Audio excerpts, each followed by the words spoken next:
For years, fans have debated the identity of the strongest character within One Piece. While numerous pirates and marines have been suggested, the recent chapters of the story have dramatically shifted the conversation. In this video, I'm going to analyze and review what could potentially be the most powerful attack in the entirety of the One Piece universe, and this was executed by somebody who might just be the strongest person who is sailing the seas. Yes, I'm of course referring to Monkey D. Garp. Our epic journey begins on the 10th of April 2023 with the release of chapter 1080 of One Piece, which was titled The Hero of Legend, and it follows the heroic assault by the marine organization SWORD on the island of Hachinozu in an attempt to rescue the captured marine Captain Kobe. Leading this daring invasion into a Yonko's territory is none other than the hero of the marines himself, Vice Admiral Monkey D. Garp. In this video, I'll go over the awe-inspiring, world-shaking opening strike called Galaxy Impact and what it implies about Garp's true strength. This attack was launched by a rage-filled Garp who was insulted by the pirate crew who had dared to imprison who he views as the future of the Marines and his beloved student. The attack utterly devastates a large portion of the pirate island. While this opening barrage was truly unbelievable in its power, we can safely assume that this was not even the most powerful attack that Garp is capable of, as it would make no sense for him to unleash his strongest attack only to destroy cannon fodder pirates and buildings. Now, with this in mind, however, we must conclude that Garp has significantly stronger abilities waiting to be unleashed when he feels like the time is right. Like in the future, if he were to go up against some of the commanding members of the Blackbeard Pirates, or possibly even a certain former Marine Admiral himself, who we'll be going on to talk about now. As this brings us to where we are in the present day with the recent release of chapter 1081, where we find Garp embroiled in an epic battle against the former Admiral turned pirate Kuzan, aka the fan favorite Aokiji. Kuzan's strength is undeniable, as he was one of the main forces for the Marines during the Marineford War, and he is someone who is capable of fighting against and permanently scarring the current fleet admiral of the Marines, Akainu. Now, while he ultimately had lost their epic 5-day battle at Punk Hazard, there is unlikely to be anyone in the world who would dare to underestimate the strength of the strongest ice wielder on the seas. And yet Garp had faced him without fear, shattering free from Kuzan's ice attack before launching an assault of his own with an all-new attack that he calls Blue Hole. Now, compared to his Galaxy Impact, Blue Hole had appeared to be far less destructive, so it's not going to be all that useful in order to help us to benchmark Garp's strength for now. But if his attack Galaxy Impact, which already ranks amongst the strongest attacks that we have seen in the series, could only be considered to be mildly strong, then just how powerful is Garp? Has he been holding back this entire time? Is the Vice Admiral still the Marines' mightiest force? And how would he fare against a pirate known to be stronger than all but one Marine? To answer these questions, we should first examine some of the series' other most powerful attacks, which will allow us to make an accurate comparison and to determine how formidable the Marine hero truly is. Without question, the strongest single attack that we have seen so far in the series was the island-destroying strike which had wiped out the Lelucia Kingdom in chapter 1060. We have never seen before or since anything on such a comparable scale, which for the longevity of the One Piece world is probably a good thing. We know very little behind this attack, though it is generally assumed that the mysterious leader of the world government, Im, was responsible for it. However, since we don't know for certain whether if this attack was the product of some kind of weapon, either a creation of Vegapunk or a relic from the ancient kingdom, or even one of the ancient weapons, it would be unfair to use this as a benchmark for the power of an attack that originates from a human. This is all open to change if in the future we discover that Im was in fact directly responsible for this kingdom destroying damage, either through some unknown devil fruit or perhaps even via a never before seen application of Haki. But until then, we'll just stick to what we know, and what we do know is just how powerful the Yonko are, more so now than ever before. Conveniently, in the chapter just before this one, we had learnt how Red-Eyed Shanks had earned his fearsome reputation with an attack that was last seen from the former Pirate King himself, Shanks' Divine Departure. It is the first named attack that we've seen him use, and it was so powerful that it had single-handedly defeated both Captain Kid and his right-hand man Killer. To put this into perspective, Kid and Killer had just won the Wano Civil War, having fought against both Kaido and Big Mom. Kid of course played a significant role in the downfall of Big Mom alongside Trafalgar Law, and he was in contention to receive one of the newly realized Yonko vacancies. But despite all of this, Kid and Killer were no match for the Redhead Emperor's attack, which had managed in just just one blow to wipe out two of the most promising members of the worst generation. Now, keeping with this Yonko theme, we should look at the other side of the Wano War and consider just what Kaido and Big Mom were capable of. Big Mom herself was, and I think most would agree with me here, quite disappointing during Wano as a whole. Her strongest individual feats were probably beating both Queen and Marco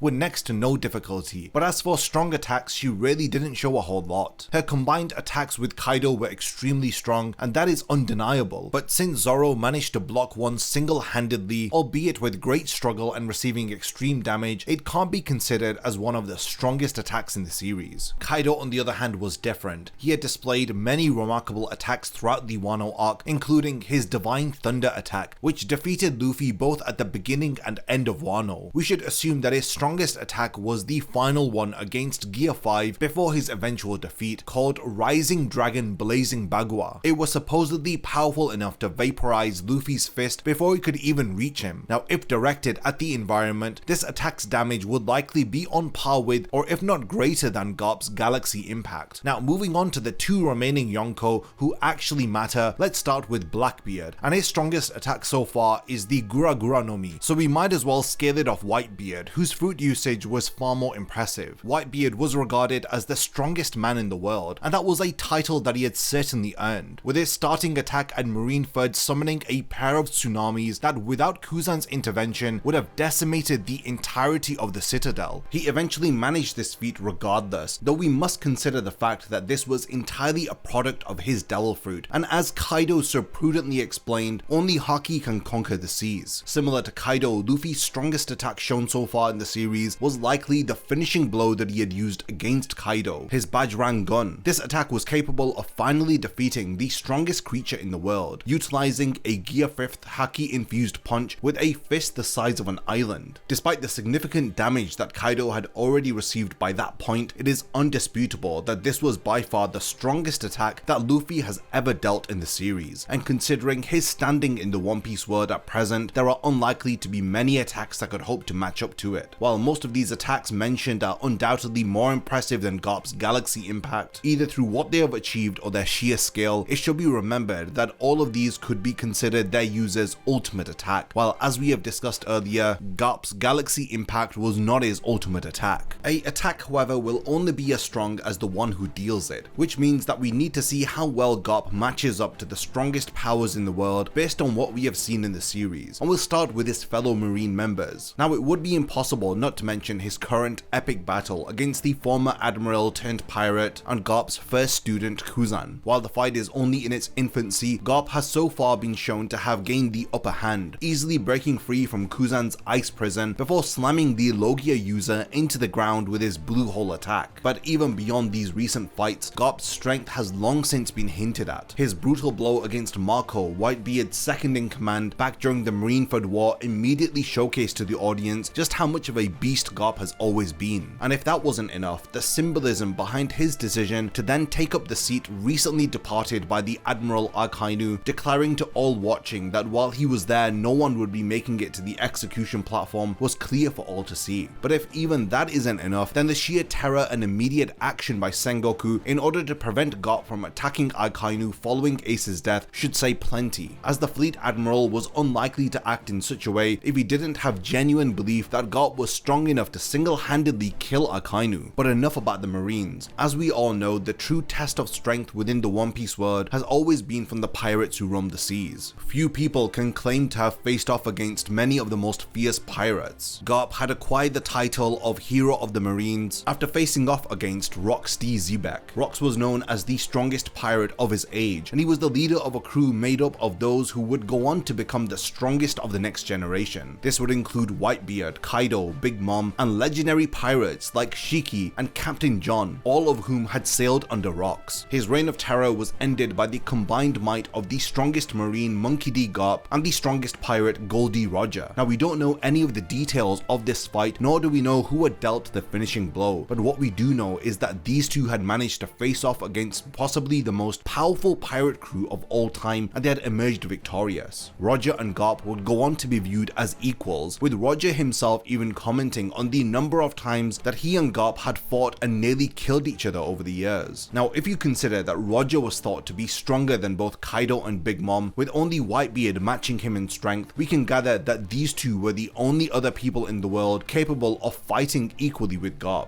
And this gives us a very accurate comparison for how strong Garp must be in the modern day. Assuming that Garp and Whitebeard were approximately equal in strength, we just need to consider how strong Whitebeard was in the series in order to understand that Garp should be just as strong as him. And remembering how the Marineford War had panned out and the forces that the world government had summoned in order to face off against him, it can give you a good impression of Garp's strength. But if we look further than that, then we realize that Whitebeard was possibly the weakest that he had ever been at this point in the series. Not only had his age likely weakened him, but his illness had sapped his strength considerably. He was unable to fully utilize his haki in order to save Ace on the Executioner's platform, and Marco directly commented that his sickness must have gotten worse, because otherwise there was no way that he would not have been able to dodge Squad's surprise attack. And even with all of this acting against him, the man was still considered the strongest in the world. How strong then would he have been without his sickness? How strong would he have been if he could fully utilize his haki? So by comparing Whitebeard's strength to Garp's, you can begin to imagine just how powerful he must be. In conclusion, it's evident that Garp's power is beyond comprehension, and it makes him a strong contender for the title of the most powerful character in One Piece. But what are your thoughts in the end? Do you believe that Garp is currently the strongest marine? How do you think that he would fare against the current Yonko? And what do you predict will happen during his battle against Kuzan? As the One Piece story unfolds, it seems increasingly likely that we might witness the hero of the Marines engaging in more and more battles against even more formidable opponents. If you've enjoyed this in-depth power scaling analysis, then please show your support by leaving a like under this video and by subscribing to the channel for more regular One Piece content. As always, I look forward to reading all of your comments, and lastly, thank you for making it to the end of this video, and I can't wait to see you in my next One Piece video.